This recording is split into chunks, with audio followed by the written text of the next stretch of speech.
everyone. This is going to be one of my authors chats of the week, and I'm just going to give it a moment for everything to sync everywhere and notify people that we are live. And when I say we, I'll be joined by my guest host in just a moment, and we'll get things going. We'll be talking about books, writing, publishing, and everything in between. So if you like bookish things, stick around because that's what we'll be doing. And I am in the middle. I can't wait to get through the middle part, but I am in the middle of this moving process. So it's like a tornado went through my house, and though I have a little pocket here and a little pocket here of background things when I film or do postings and stuff like that, everything else in the house looks terrible. So we're I'll be happy when I can move into my new space and get into what will become my future office. And I'm excited because I'm at that point where, even though I'm trying to be very smart about where I'm keeping or which house has what stuff work-wise, I realized today that I was going to film one of my updates for my book map, because whenever I make a direct sale, I put a pin in the map of the states, and if it's a new state, I unveil it and all that kind of stuff, because I have one of those scratch-off maps, which is really fun. And I realized that I brought my pins, of all the things, brought the pins over to the new place, and everything else is at my old place. It's going back and forth, so I'm like, well, I'll have to go back and forth so I can film this. And the reason why that matters, and it's just for me maybe, because I'm one of those anal retentive people, but I color coordinate the pins to what book sells, so, ay. Anywho, those are the small, minor grievances of the moving process. Go! Let's get things rolling. 3, 2, 1. Hello. Hello! Okay, let me do my thingy where I turn you up on my end, because for whatever reason, I think I always have the volume down now when I start off these things and never remember to turn it up. That's all right. How are you? Good to see you again. I'm good. Good. It's been a little while since we've done a live together, so... It has been a while. Probably close to a year, I think. Yes. I've been trying to be better about that whenever I'm like, oh, it's been way too long. And I see you all the time on here doing your own live. I see you too. Your content's everywhere on TikTok. Well, that's what we want. That's what we want. Yeah, We're true. make all this stuff and reach new readers and exactly.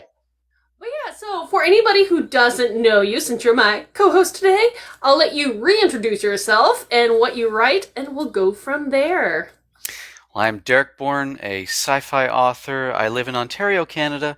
I have a superhero spy series called the Ultimate Agent series, and my newest series that I'm also doing a couple new projects on, the Dino Rift series, which Dino Rift was my first time-travel dinosaur book I've ever written.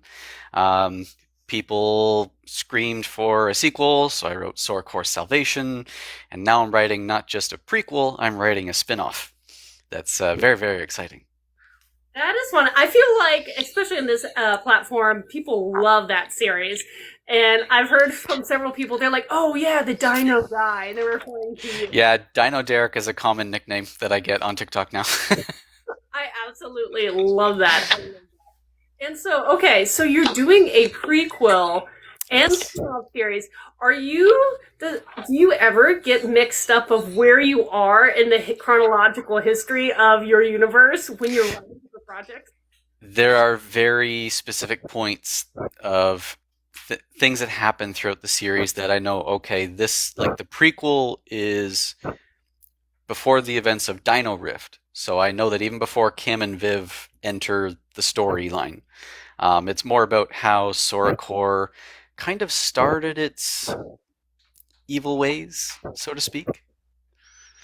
And the spin-off is more the events that happen after Sorcor's Salvation.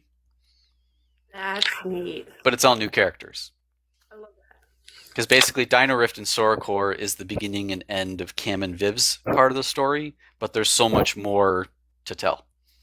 I love that. And I know when you have those Uber fans, they want to know every little bit that you're willing to offer of every person, every detail. Yeah, exactly. Yeah. It's exciting, though, because when you go back into the prequel, I find ways to put, certain foreshadowing or say certain lines and stuff, and it's like, hey, you know what? I could make a little nod to this because if people have read Dino Rift already, they'll be like, ah, okay. I like that. I like that. Now, does Sorrow because I know in some of your Chill. videos you've posted little sketches of the various Yes. dinosaurs that are within your book that are featured there. Does Sorrow have an emblem that you use in the books? I'm just curious what it might look like because I actually don't know. That one I don't know. So I actually have it as a sticker that goes with anyone that buys like the paperbacks. Um, let's see if I can show it here. I've got my laptop right in front of me, thankfully. Yeah. Um, Be prepared. It's always try to be. one. If Let's anybody see. has questions that are popping in, feel free to ask. We're just here chatting. All books.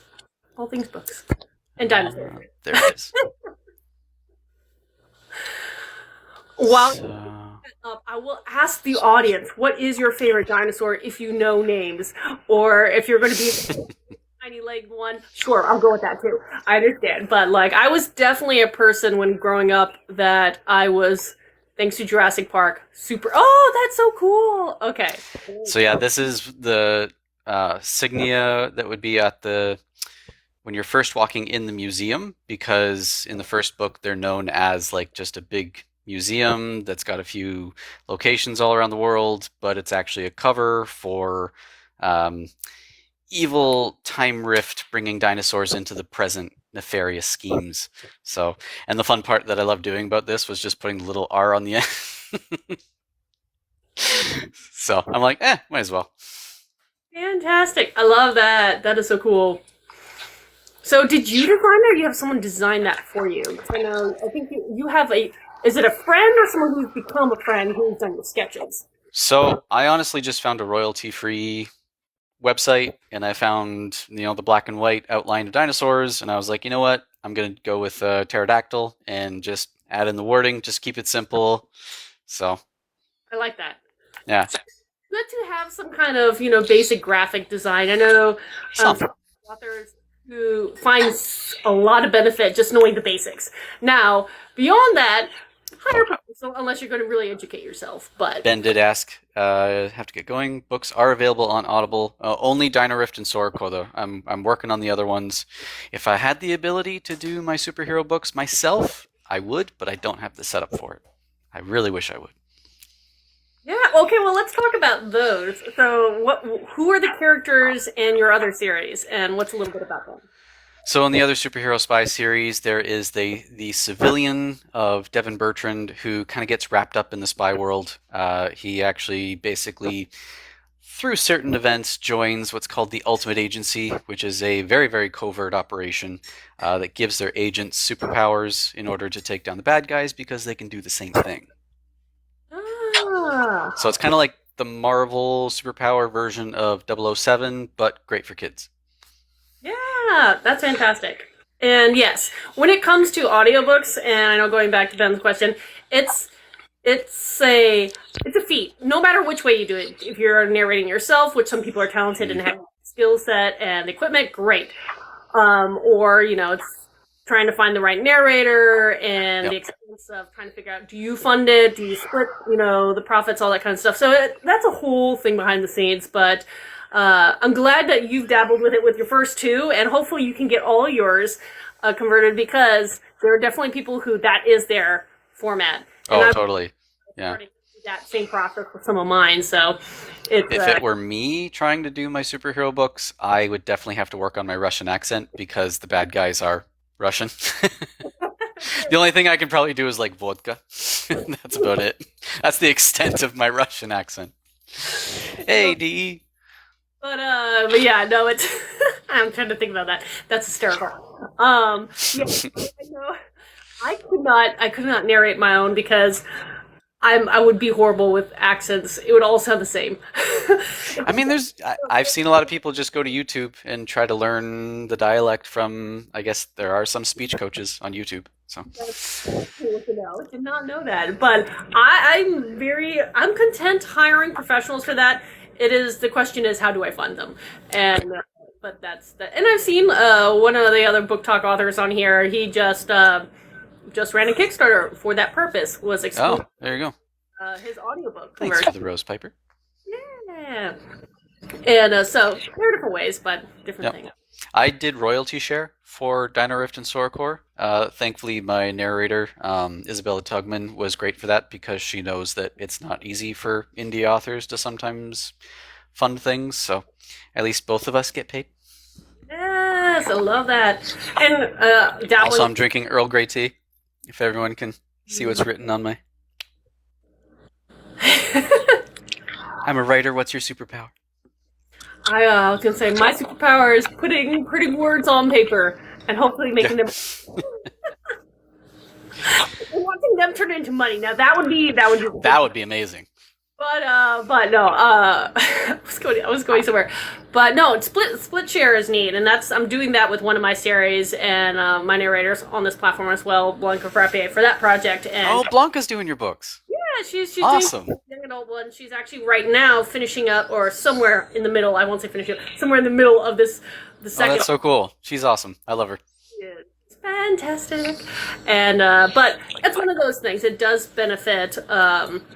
There are pros and cons with all approaches, and I love the pros of that one, and there are some cons, and we don't have to necessarily get into all that right now, but it is a cool thing. And see, I love that. Vanessa! Sorry, everyone, whenever I go live, people end up yelling my name, because when I jump into their lives, obviously you've seen I yelled your name as well. So it's funny getting that return. It's a give and take. It is. So I know behind the scenes you were mentioning about the fact of getting over some kind of writer's block, or trying to get over that struggle, and you dealt with some of that last year. So what was your all that? Yeah, 2023 was my year of burnout. Also, it's okay, Kristen. Just yell my name, even with the headphones on. Just yell it. 2023 was not fun at all. I felt like every time I opened my laptop and just opened a Word document with a work in progress, my brain would just go, nope, I'm out. Mm-hmm. And I was getting so frustrated with myself because, I felt like I needed to... You kind of get wrapped up in I need to keep pumping out stuff for my fans, for my readers, for my friends. And my parents' puppy is now coming into... Hi, Sophie. She's a very anxious puppy. What's happening? Want to come say hi? See, the thing is, if my came in, the whole screen was big puppy moving process. There's no space in the house right now. There's just boxes and him standing in a little corner. No, just kidding. Oh, hi. Oh. No, hello. What's happening? You can sit on my lap if you want. I'm just talking to people. It's okay. It was a tough year, and I didn't publish anything. Nothing really happened. I got so down on myself because I felt I put pressure on myself anyways whenever I put a new book out because I want it to do well. We always want our book babies to do well. But I eventually got to the point where I just felt like I need to step back and just be okay with not even publishing anything this year. And sometimes that's difficult because, hustle culture is there. But I just had to kind of take that step back. We traveled out west to go see friends, just, do something totally different. And I think that really helped. Very neat. And that's the thing is, yes, there is, as you were calling it, hustle culture, but there's that, it feels like a weighty demand to always put content out. And some of it is, you want your readers to know what's going on, so they're not like, well, what's happening? You're like, I'm here, I exist, don't forget about me, because I know everybody's putting out what they're about all the time. And that's not a bad thing to be like, hey, this is what's going on, but it can also just be a lot, especially if you're doing multiple platforms, right? And you have a full-time job as well, and... Yeah. Although the full-time job, it gets to January, February is usually a slow time of year, and I take my laptop with me everywhere. So thankfully, 2024 hit and I got into the mindset of, okay, this is a new year, that whole new year, new me. I'm just gonna try to get back to it, and I have gone from, I think it was like just under 5 chapters in a work in progress, and now I'm at chapter 30. Wow. And I've just been the inspiration's there. I'm actually having fun writing characters again, and it feels like such a weight off my shoulders. That is. I love that. So, yeah. But I think I had to find that joy again. Hmm. Well, and yes, it's burnouts. Burnout's tough for authors who it hits because Creatives in general, I yeah, find. that's Yeah. true. Yeah, any Even creative. yeah, even my wife, like she does silversmith jewelry, and there's times where she's like, I got no inspiration of what to make. Like I don't know what to do. For me, it's kind of the. It's. I don't know if I've ever had a true burnout moment, but I definitely have those moments where I get overwhelmed at all the stuff I need to do, or Mm, at least in my mind, I need to do to on a day-to-day basis, on a weekly basis, on a monthly, an annual, whatever it is, and you're just like, I don't know. I yeah. don't know. I want to keep writing, but I also have to market, and I also have to do this. Exactly. And right Yeah. now, I had to have that kind of conversation towards the end of last week because moving houses, that takes a Mm, lot of time and energy. And so I'm like, well, I have limited time a day now because I have to dedicate some of that to the transition so I can get it done. And it's like, well, am I going to spend my energy writing new stuff or putting out content? And mm. so I kind of put a pause on writing new stuff so I can keep doing that whole hi, don't forget about me. Right. Yeah. Yeah. Also, sorry, I saw DE's comment of just friended me on Facebook, and can I just say I love how daring you are. Was that the kiwi on pizza post? I saw this thing that was like, let's all put our differences aside because we have a new thing to talk about, and it's kiwi on pizza instead of pineapple. Interesting. I have never seen that before, and I don't think I can even accept that. Interesting. Yeah. I don't know where in the world the picture was taken, but unless DE's referring to something totally different, then yeah, I can see why you might yeah, the social experiment was interesting. That's hysterical. That's I love that. And yes, we are at multiple platforms, and that's Yes. the whole thing of sometimes there's not a lot of time. But no, that's so fantastic that you're finally getting back into the writing groove because it's sometimes you just have to make that forceful jump, whatever it is, Oh yeah. and break through that that barrier. That kind of part of it is you set up yourself and either out of necessity or fear Hmm. or just circumstance, and you get through that wall and you can start writing again. So that is Yeah. I'm proud of you for doing Thank you. that. Thank you. I found the one thing that at least kept, like, I don't know, some kind of creative IV drip going was I opened up my Ultimate Agent #1 book.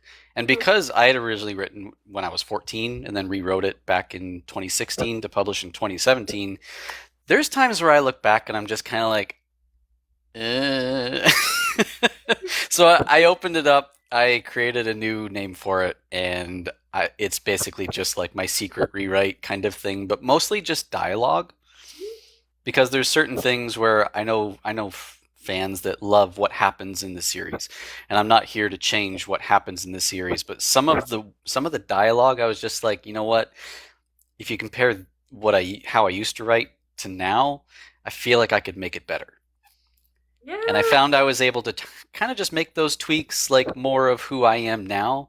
I know I kept it the way I did originally because I wanted to keep that 14-year-old nuance of me, but also maybe have a version of like the me from now. So it was fun to just kind of go back and revisit things and be like, okay, how would I go with this scene now? That's cool because I actually sorry I'm making a note as I'm thinking about things. I always when I'm talking I do. I'm like, oh, must take notes. Yeah.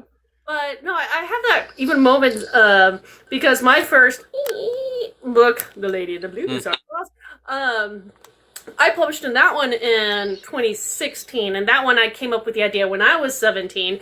And looking back at what I wrote in 2016 and how I'm writing now, again, you always want to be improving yourself when you're writing, and you want to better yourself in your craft. And looking back, it's still, I would say, I love the book. It is such a fun book. I have fans who absolutely adore that book.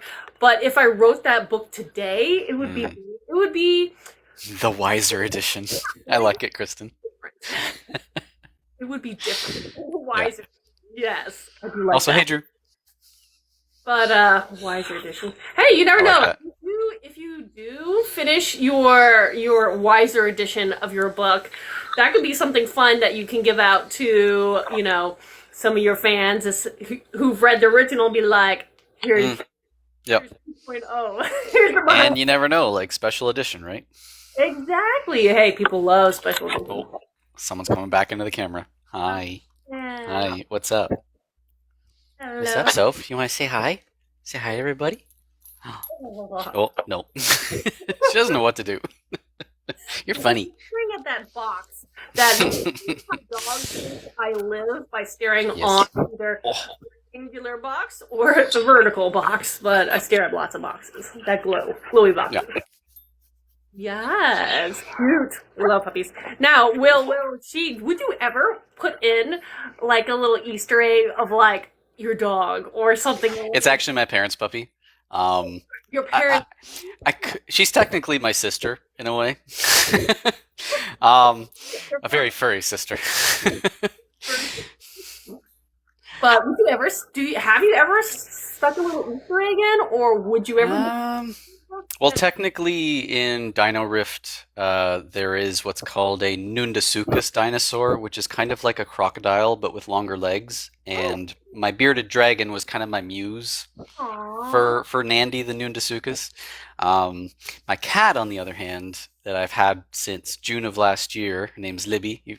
People have probably seen the posts with her in them. She is now my muse for a saber-toothed tiger, which is happening or being put into my dystopian spin-off, which is a totally other work in progress from the prequel and this new spin-off. So I got a few work in progresses, but the Primeval Ranch spin-off is what I'm currently working on.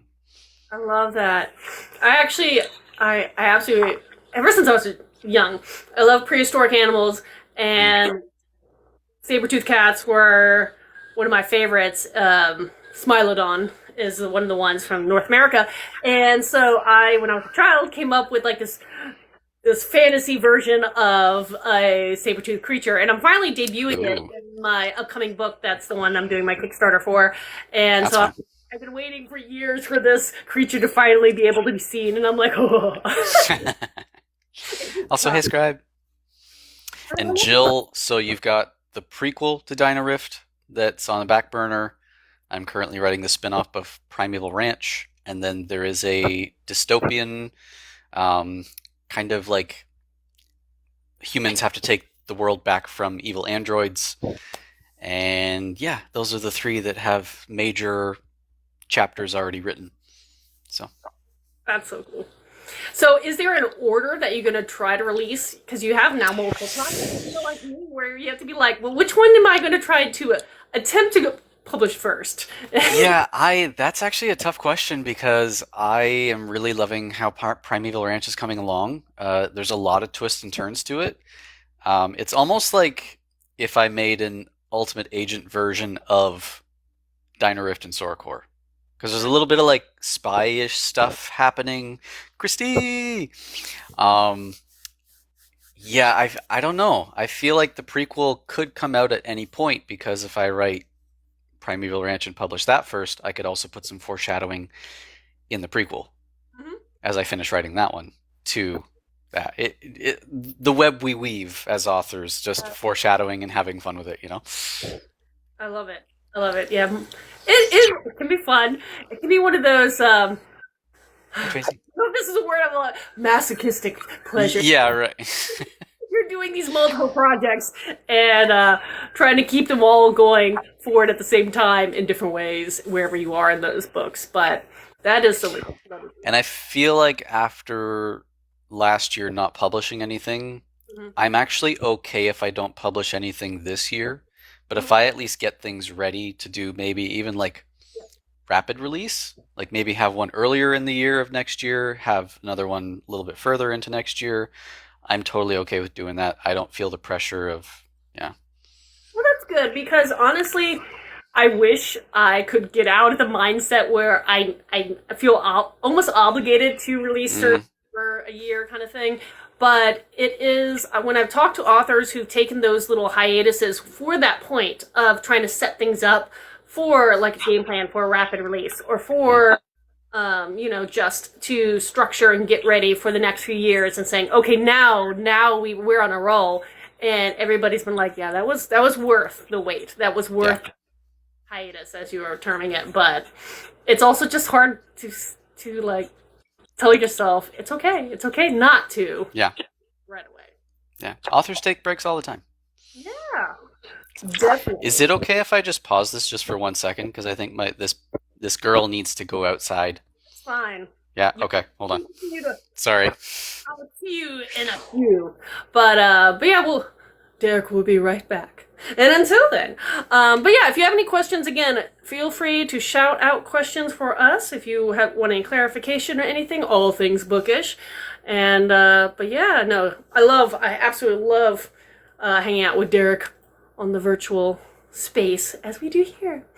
And but yeah, if you are reading anything interesting, let me know what you are reading. I'm always trying to expand my ever-growing TBR list, and in my future house, I will have more room for more books. Do not tell my husband that. I got my wife to take her outside. Ooh, nice. I was just saying is with this transition to a new house, I'll have more space for more books. So Ooh. let me know what you're reading and if you like it. I was gonna say more books to write or more books to read. uh, hopefully both. Yeah. Hopefully, There you go. definitely giving myself Zach. bookshelves in my office that I can put my books that I have for my direct sale stuff in the background because I think that's neat and I've always wanted to do that, and so now I'm kind of gearing up for that. Oh, hold on. My wife left the door slightly open. My cat just ran out into the hallway. I'll be back. I'm sorry. It's okay. It's okay. I'm an animal person, and it reflects through what I've chosen to write in various books. Being dog trainer, worked at a zoo for a little bit, and was a wildlife rehabilitator. Studied animal psychology. Wanted to be Dr. Doolittle. So all things animals, all things good for me. And but yeah, hello. Okay. This is inverted. I'm sorry. Chaos. It's okay. There's always life. Looking for books, going to play D&D. D&D. Fun. Enjoy. But I find a lot of people actually use D&D to come up with book ideas. I 100% agree because one of my future book series will be because. Hey, there you go. And I actually had my readers group on Facebook build a character, a monster for that series because Oh, that's fun. And so it was so, just basic ideas and stuff. And so I was like, you know what? I need to build a world, but we're going to come up with a creature because the creature will help me understand environments and locations. And so it kind of all goes hand in hand. Ah, okay. So as a thank you for that, I wrote them a short story and gifted them a free short story featuring. Oh, that's so awesome. I love that. Fun little things you can do. But yeah, D&D and the fantasy community definitely overlap. Do you play? Or are you playing any of those? I do not play. My extent of like playing in certain worlds, I'll admit I play Minecraft. I enjoy Minecraft. You're building a world. It's actually a very calming game, for the most part, when you're playing on peaceful. No, what are the other games I like to play? I've actually been playing a cozy game called Traveler's Rest. It's a side scroller, but it's where you run an inn. You've got your kitchen. You've got to have people come in and stay overnight just to make money, so you can buy more ingredients to make the food to keep people fed. So it's almost like what's that game, Diner Dash, where you have to keep everyone satiated and I'll go with yes. Yeah, kind of like that, but it's more involved. Like you actually have to go out to a farm, even get more ingredients if you want to get your meat and all that kind of stuff. It's actually a lot of fun. It's pretty intricate when you first start out, but slowly, it's actually an indie game, and they keep adding to it every once in a while just to give you like new ingredients, new locations. It's a lot of fun. Would you ever, going back to the cozy thing, is cozy is a big vibe right now of all Yeah. sorts. Cozy fantasies, there's cozy mysteries. Would you ever write a cozy book? Or is that something that's just a little too outside of your parameters right now and you're like, not my thing. You know what? My books are already good for kids. I could totally see myself doing a cozy vibe something. Not sure what part of or what kind of genre to do it, but I I would love to do a cozy something. A cozy spin-off of Dino Rift where you have it's instead of like an adoption, an puppy adoption, you have baby dinosaurs and Yeah, right. Yeah. Just all about the hatchery. yeah, I love it. I love it. But it's such a big category right now, cozy, and it's something that I'll be honest, I have only read one cozy so far, and I want to read some more, but I just don't know if I could stay in that parameter because I'm so intense with my action and adventure, or if I get to, the little darker side, the gritty battle scenes, and I'm like, Right. I'm gonna start cozy, and then Yeah. like, See things just sort of slip in. oh, some kind of monstrosity clothes like break down the door, and I'm like, oh, sorry, I just went somewhere else there. I feel like there could be a term for that, like cozy, I don't know, intense cozy? Something? I don't know. You never know. Throw it in a blender. That'd be. I do like those videos though, where people do the mixing bowl or the blender and they put ideas in. Yeah. I don't know if I would ever figure out how to replicate it because my stuff's usually sometimes a little off the wall outside. That's okay. That's what we need in the world. Yes, Makes yes. the world go round. Makes the world go round. But okay, so here's a question for you. What is your favorite dinosaur? Technically not a dinosaur, it's a pterosaur. I Okay. actually, so funny thing was when I first wrote Dino Rift, I referred to a pterosaur as a dinosaur, and someone wrote in their review, technically they are not dinosaurs, they're pterosaurs because they fly. So I had to go back, edit, just before like my audiobook came out, so everything was perfect. It is called a Quetzalcoatlus. Quetzalcoatlus is like the giant, it's as tall as a giraffe flying dinosaur. It's huge, and if they were still alive today, I would love to try to train it and ride it. Hey, I tell everybody that, I would be that. I mean, there was plenty of us out there that would want to ride a dragon. And I really try to convince my biomedical engineer to like engineer college. We had this huge debate, and his one of his biggest counters was Jurassic Park. He was Yep. like, "So you can do that with fire?" And I was like, "Yes, but train it." Right. But yeah, that would be kind of fun. Like, now here's the question: are you scared of heights? Because the No. idea of flying a dragon's really cool. And then I realized I might actually be scared of heights. Maybe it's a good thing. No. I have been up the CN Tower in Toronto where there's like glass floor, and I've looked straight down, and I'm completely fine. Okay, then you're probably you're Yeah, I'm probably good. My wife, on the other hand, she'd probably be throwing up over the side of the dinosaur. oops. Well, Yeah. Sorry, guys. she can pet it and play with. Well, Yeah. pet it. When we're on the ground. Yeah, Yeah. yeah. Just maybe not in the sky. The sky. That would be a problem. Oh man, that's so funny. But yeah, no, okay, wait, actually, on another counter, so your other series, you're dealing with, superpowers. So what's your favorite superpower? Uh, I honestly would love to have teleportation. Hmm. because I love to travel. I like to visit new places, and I am a huge. Actually, we're going to Italy in May. But if I could teleport there, it would be so much easier. Okay, so would you? Okay, I know teleporting is like manifesting yourself somewhere else. Would you prefer teleporting or opening a portal so then you and other people could come with you? The portal would be fun. Yeah, because I know what you're referring to because Michael Crichton did that with uh, oh, what was that book? Timeline. Okay. I've not read Yeah, that. where it was basically it was taking the person, teleporting them to a different location, but essentially it was killing the original and just growing a new person. Oh yeah.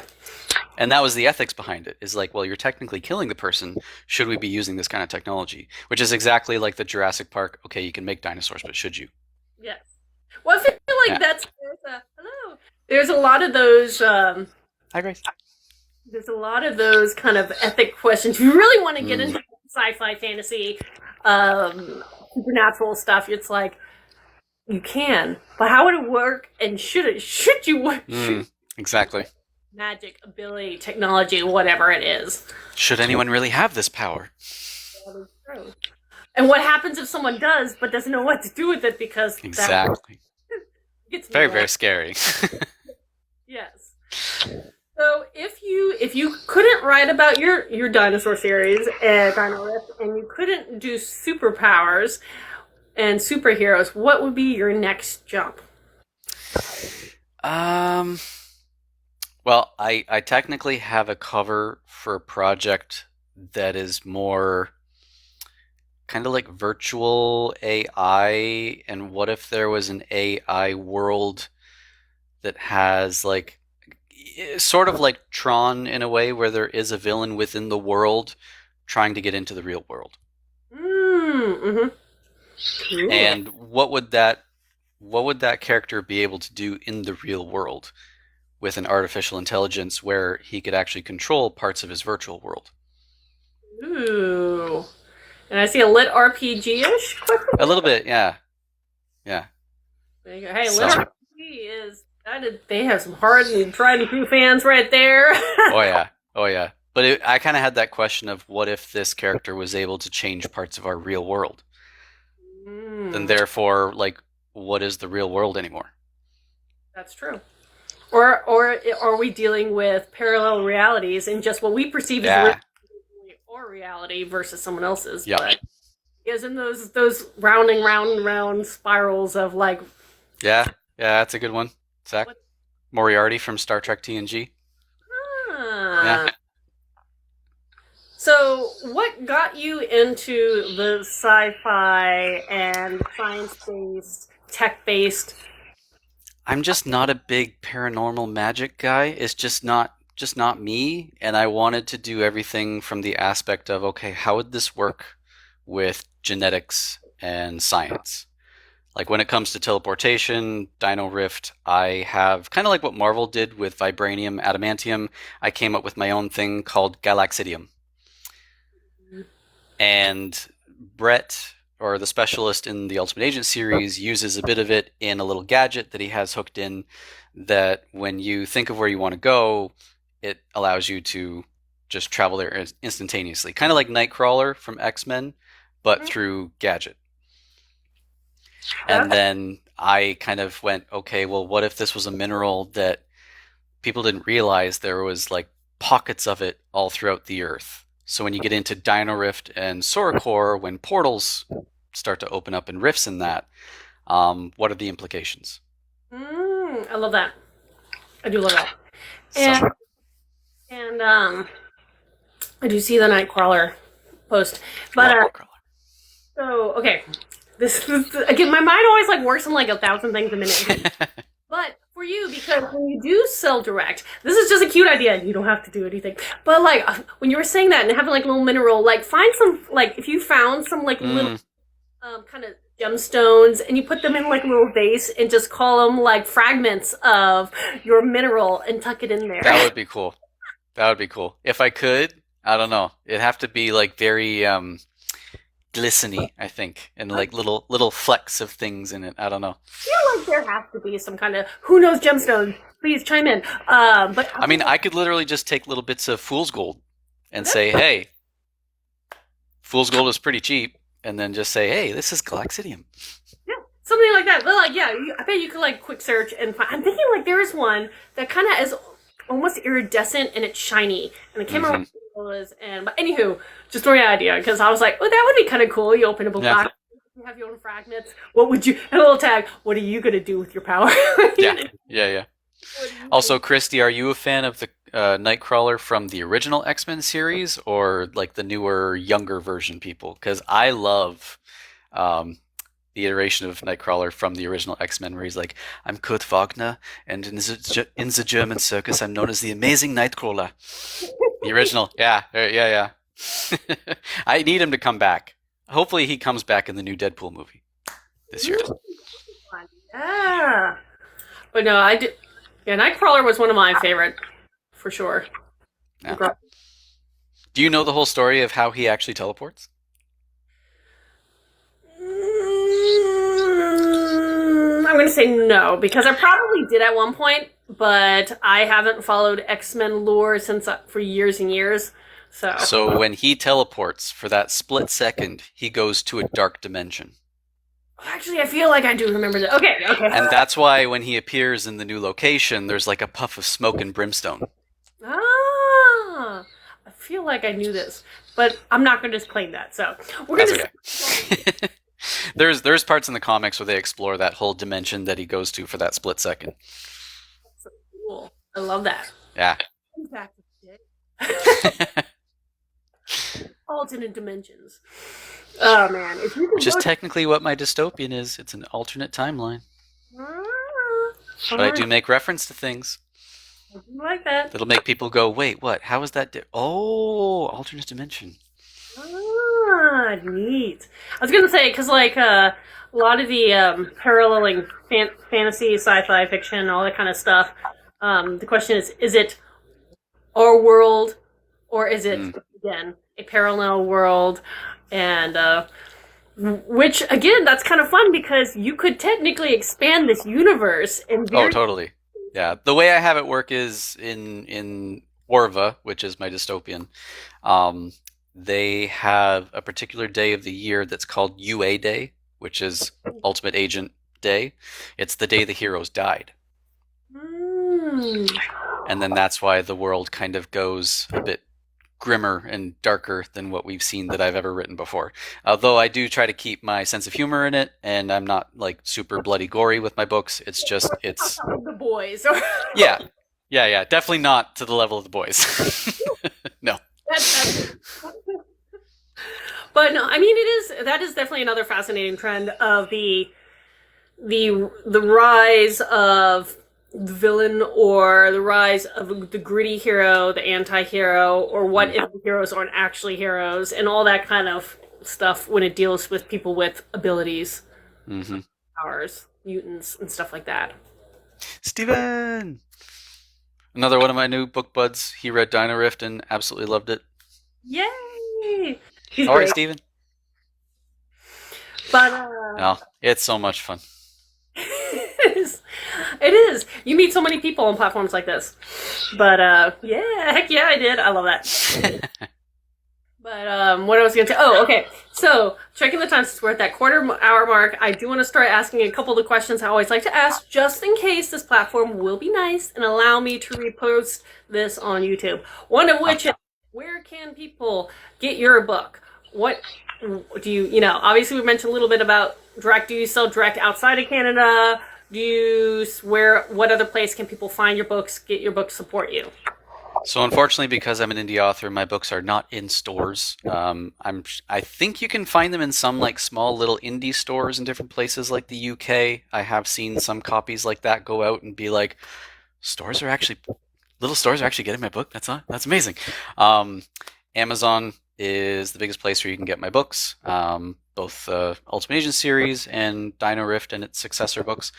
I also have I've been saying schminking my schmayo instead of linking my bio.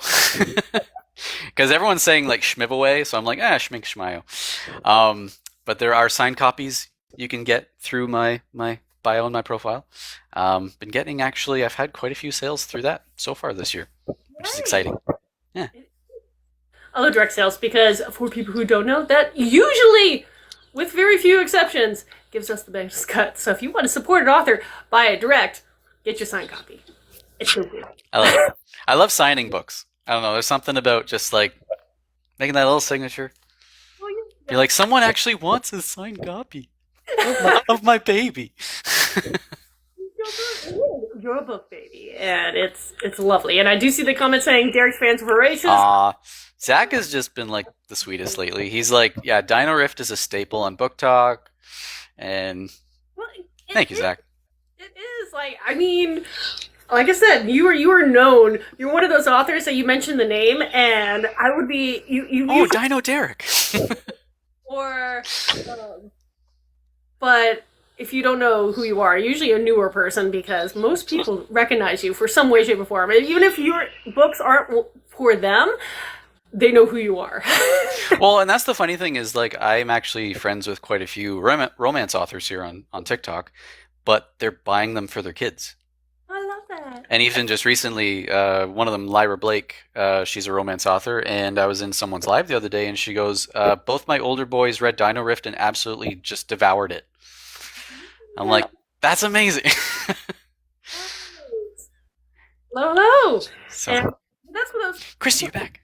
Because there definitely needs to be some books for younger audiences, or for some that are that perfect sweet spot that younger readers can enjoy, but older readers can enjoy because it just works. And again, I love finding books like that, because there's definitely those family-friendly ones where everybody in the family can enjoy, are just really neat. Mm-hmm. And putting the pop culture references in my books also helps, because some people read Dino Rift and then go, wait, he actually put a Firefly reference in this book? Or wait, Princess Bride. Oh no, wait, this is from like a Mel Brooks movie. Like Young Frankenstein. Or like in my newest book, I have the father saying to his two kids, I was planning this weekend, we can just watch Robin Hood Men in Tights, I'll make some popcorn, which is one of my favorite movies of all time. It is definitely fun.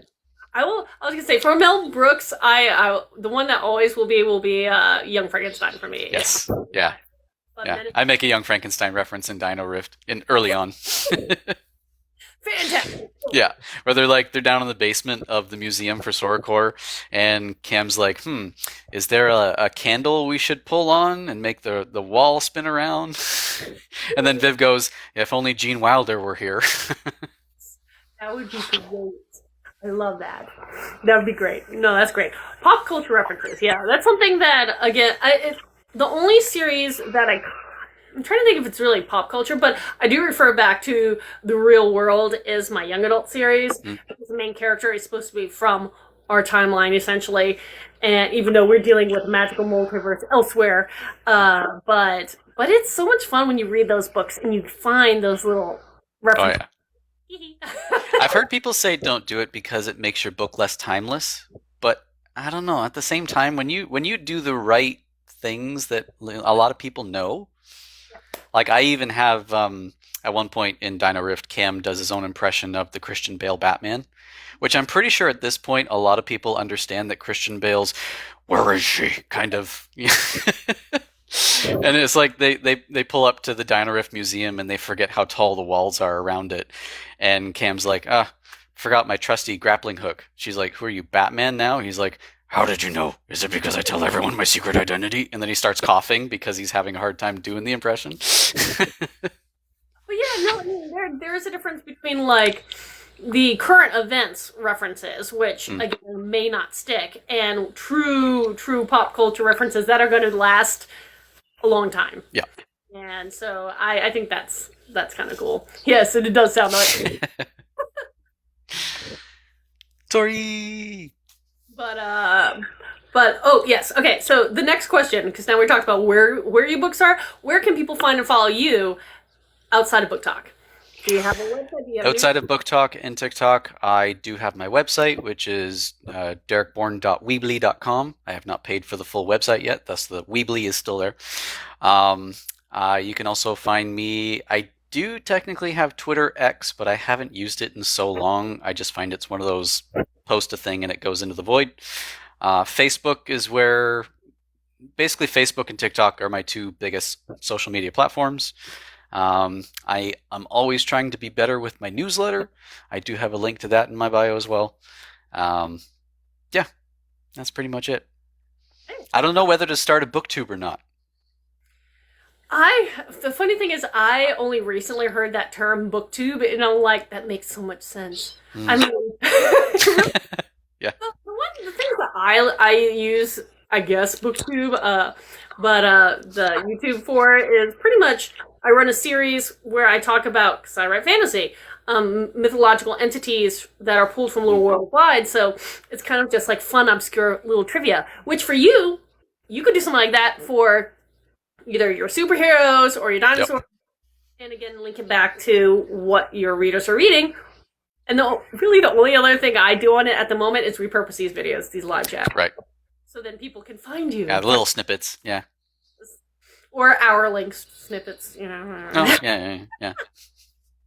Then depending on what you can consider short. But yeah, I know they also have recently started doing these short little, I forgot what they call them, but like for when you do little videos kind of like TikTok and you want to repurpose them, you could do that too. I never think about it because that's just another thing to do in a day. Oh, yes, of course. But it's there. It's there. So if you ever want to, I bet your followers will enjoy having some time there. And, you know, if you want to. Possibly.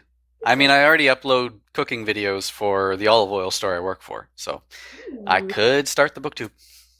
The last video I posted was a red apple dark balsamic pork roast, which was absolutely delicious this time of year. Now you're making me hungry. Nah, I'm sorry. It's a common thing that happens when you talk to me, and I talk a lot about food. That's great. Here's another thing. You should come up with a fun recipe and then name it, you know, something quirky based off one of your book series. And when you, again, if you ever want to do fun little book gifts with your signed copies, go to yes. Technically, in one of my Ultimate Agent Helios files, they get kidnapped, the two heroes, by an organization named Helios. And Devin, the main hero that's like superpowers and stuff, he gets all drugged up and he starts spewing nonsense. And he's like, you know what I could go for right now? A lasagna smoothie. And then when I did the release for that one, I actually went live and blended up a smoothie and drank it online. A lot of people were like, I don't think I could ever do that. That is disgusting. And then I ended the live and I came back and I was eating a pickle. A lasagna smoothie, D'Artagnan, is actually not that bad. It ends up the same way in your stomach. I have to get over the concept of when I think smoothies, I'm thinking like either some kind of ice cream or yogurt blend. When it's actually just a frappe something. Yeah. I guess there could be weirder things. You can blend anything up. It could be weird. You could take a slice of pizza, throw it in, just blend it up. You know, might add a little bit more oil or water, but. Hey, giving our viewers lots of ideas. Forget blending genres. Just blend your food up. Just no. No, yeah. Yeah, well, yeah. Well, now she can't even make a sentence now. You know, a shirt that has a blender with lasagna. And then, it was fun. I would never do it again, but it was an experiment. Good to know. Yeah. Everybody who's listening, as well as you, Derek, one of my final of my 3 questions I always like to ask is there any topic that you wanted to cover that we haven't covered? Are there any questions that you have not had a chance to ask as of yet. What do we got? 7 minutes left. Do you want me to read from my new work in progress? But whatever. So what was the thing? What was your question? Do you want me to read from my work in progress? Like I mentioned in the chat? Yes. Okay. So this is from Primeval Ranch. This little snippet will be on the tube. So that's okay. This is chapter 2. Something's already happened, and I love always doing this, is right underneath, I just wrote, same year, 5 minutes ago. Boisterous neighs startled Ernest Baker from his slumber. With weary and dreary eyes, he groaned, turning over to read the bedside clock's time. Fumbling with his thin-framed glasses, he noted the electronic lights displaying almost 2 o'clock a.m. and muttered to himself, "Good Lord Almighty, what's gotten into those dang horses?" Fighting back some grogginess, Ernie swung his aged legs over the bed as fast as his body would let him. Once he planted his aching feet on the wood floor, he reached for a hunting rifle leaning against the bedside table's far side. Better not be those blasted coyotes again, and I'll show 'em. Shuffling his way through his quaint country home of over 50 years, he made it through the kitchen to the back door. "Where they at?" He gazed out the windows and the door. "I'll pump every last one of 'em full of lead." Unafraid, he exited the safety of his home. He kept the rifle up, marching over to the rustic barn on his property. Even though he investigated all around from his position, nothing seemed to show signs or sounds of coyotes. Zzz. A hole in the barn's wooden siding granted him a glimpse of a flickering flash from within. Again, alarmed horses bellowed from their stables. What on earth? Ernie squinted his no longer tired eyes. He picked up the pace as he approached one of the barn side man doors and disturbed one of the cats as he barged in. "You Simmons boys trying to pull another bug zapper prank or what?"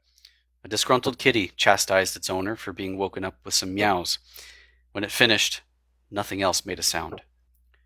"I'm not afraid to use my rifle." Ernie readied the weapon to fire. "And if you crap your pants, I could use the manure." Silence filled the barn. Over the many years, he'd honed his brave, no-nonsense abilities. Yet, in this moment, the hairs on his arms stood on end. No dang coyotes and no kids. He gave the barely moonlit barn interior one last look over, shook his head, then turned back toward the door. "Checking the stables, and I'm getting my behind back in bed." Snap, crack, crack, crack. "I heard that." Ernie swung right around with his rifle more ready than before. "Show your scrawny faces. Come on out where I can see. Crack, crack, crack, zap, crackle, snap." Ernie dropped the weapon. Vibrant swirling of electrical-like energy exploded outward into existence. The chaotic sparks and crackles took circular form, whipping up dust and bits of loose hay into the air. Stunned into standing still, Ernie said a silent prayer to himself. The ominous window-like entity had opened to a different world. An imposing, intimidating creature stared at him. Jesus! Taking one step back, Ernie forced his throat to swallow. Curious, the prehistoric animal poked its head through the anomaly. All Ernie could focus on? The teeth. You stay right where you're at." A low, rumbling growl came from the creature's chest, which seemed to vibrate every board and beam throughout the entire barn. "Don't you?" Ernie had backed up into the wall beside the man door. "Keep yourself on that side now. I won't bother." A pair of small heads peered over the bottom of the electrical ring of mysterious energy. The same species as the bigger one, they vocalized to each other. "Oh, my. Placing a hand on his chest, Ernie gasped at the not-so-scary younglings. He'd started to grab onto the door's handle, but the current sight made him let go. One of the baby reptilian beings hopped over the bottom of the sizzling ring. The second one followed. As their curiosity increased, the scaly creatures advanced even closer to the elderly human. No, you shouldn't be getting closer." Ernie placed his hand back on the doorknob. "Your mama might get zoop." All substance of the time rift zapped into nothingness. Oh no," Ernie brought a trepidatious hand to his mouth. "Oh, Lordy, oh, Jesus, what am I—" "Row!" One of the infant dinosaurs called out for its mother. "Row, row!" The second one began doing the same, fearful of being separated from its family. Overwhelmed by the crazy happenstance, Ernie did the only thing he could think of to try and calm the stranded babies. Wincing, he got down on both knees and stretched out his shaky arms. Come on, quiet now, or you'll wake the whole barnyard. Come on now. Focusing on his gentle coaxing, the pair of little dinosaurs took inquisitive yet cautious steps. That's it, little fellas, he smiled as he spoke. Come see old Ernest. The braver one of the infants stepped right up to him and cocked its head to study him with both eyes on the side of its head. Slowly, Ernie rested his quivering hand on the crown of its smooth head. Oh, there we go. Aren't you a couple of sweeties? Behind the braver dinosaur, the other stayed back a few feet. It observed the non-hostile interaction between the strange human and its brethren. Ernie brought his hand under the closer theropod's chin and proceeded to rub and scratch it. My. He took a moment to look around at where the inexplicable rift once stood. He'd never been interested in science fiction books, movies, or shows. To have something like this occur right in his backyard, he shook his head, trying to come to terms with it. The second dinosaur came in a little closer. Ernie's grin switched to uneasiness. He'd spent years caring for the usual farm animals, providing them with a proper environment and food. As he looked at the unusual newcomers, he sighed. Now, what in heaven's blazes am I going to do with you two, huh? Hello? Anyone home? A young voice pulled Ernie's attention away from the dinosaurs. Who could that be this time of night? Making sure the barn door had closed behind him to keep the creature secure, he then hobbled over to a gate at the side of his house. Who's there? Lucero, stepped along the wraparound porch and stopped when she came to the corner. Hello, sir. I'm so sorry to bother you, but, don't look familiar. Are you lost? Ernie had never been used to late-night visitors, and she'd become the third. First, this may sound crazy, but is this the year 2021? Luz cringed, hoping to not seem weird. Taking in her question and adding it to the two prehistoric creatures currently in his barn, Ernie opened his mouth, then huffed out a windy chuckle. Little missy, your time is right, but you still seem out of place. It's a long ways to bike out here from town. Luz laughed to herself. Yeah, I took a little detour. She turned and pointed to her bike. The chain on my bike is busted, and I know my parents will end me if I don't get home, so... Aww. Ernie and Luz both flinched at the sudden noise. Across the road from them, a peculiar animal climbed out from the ditch. Its large, three-toed feet crunched onto the gravel road. It swung its head both ways, checking out its surroundings, which is a Parasaurolophus. I have a picture of it, but it's going to be a sketch. Goodness, another one? Ernie took slow steps until he made it off the porch. Luz noticed the crested horn coming off the back of the dinosaur's head before giving the man an odd stare. What do you mean, another one? Whistling with his pinkies in the crooks of his mouth, Ernie waved the creature on. Let's get going now, bucko. Get your tail off the road before you or someone else gets hurt. The crested dinosaur honked, making its way closer to the humans. Luz backed up into the farmhouse. Farmhouse's clad siding. Whoa! Are you out of your mind? You really want it around? Chuckling, Ernie stepped even closer as it lowered its head. This thing just made a frightening trip to somewhere unfamiliar, just like you. Anyone and anything should feel welcome anywhere. He patted the dinosaur on its scaly head. Anytime. Luz lessened her squinting and embraced a small grin. Seeing an old man show so much compassion for a displaced animal struck a warm chord within her. How about when you finish up with this thing, could you please give me a lift home? Unlatching a larger gate along the wood fence, Ernie gazed back at the girl with a nod. I'd be happier than a duck in rain, little missy. Yay! I love that. I'm going to give you a round of applause. Thank you. I didn't see there were so many comments, including, in case you have missed, including some saying, Derek is my next audiobook. I don't know about that, D'Artagnan. I like Christie's. It's a trap! What in darnation? Yes, I love it. I absolutely like it. Yay! See, all the applause. Oh, thanks, guys. No, that was fantastic because, hey, you said you couldn't do. No. Okay, I know you said you could. I wish I had the proper setup for it. But you could be really good. You could be really good. It would be so much fun. I just find my voice does get a little tired after a little bit. Like even just doing that bit, like I need to take another drink. But I understand. It's after usually one of these hours of chatting, I can start feeling like I need water. yeah. You can need a little bit throat scratchy. But thank you so much for that reading. That was fantastic. Thanks for letting me do it. I honestly, I write a chapter and then I read it out loud. Mm-hmm. That is part of my just how I do things. I read it out loud to my wife. I make myself cry reading certain scenes out loud. Like if I feel like if it doesn't move me, well then it's probably not going to move anyone else.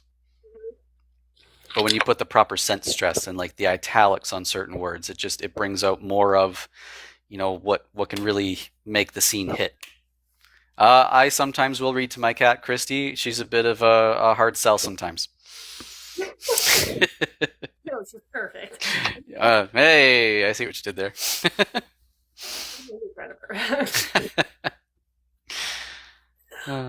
But fantastic. Well, okay. So unfortunately my hour is running short now because we've passed it, and 4:05. I know. But with that, so again, going back to the moving thing, I have very little time. But with that said, thank you so much for joining me today. And again, thanks for having me again. Always a pleasure. And here's my famous, which I don't know if this always has happened, but let's see, sorry. TikTok gives me the thing is saying, hey, you've reached that hour mark. You swipe, every swipe mistake. Oh. That I am still here and functioning. It's like, are you still going on? The slider over. I'm like, okay, yes, I'm still here. But yes, if anytime you want to do another one of these, let me know. I do schedule them in advance, but I love having you on. Sounds good. I'm game anytime.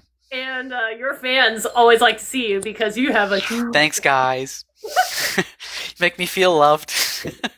And appreciate it. I may be speaking for them, but I'm going to speak for them that yes, they will wait as long as it needs for you to write the fantastic books you're working on. So don't feel pressured. They will still be there. Your fans love you. Oh. Made my day. Yeah. And thank you for everybody for coming out and hanging out with us for this past hour or so. And until next time, everyone, have a good rest of your day and cheers. Sayonara. Bye.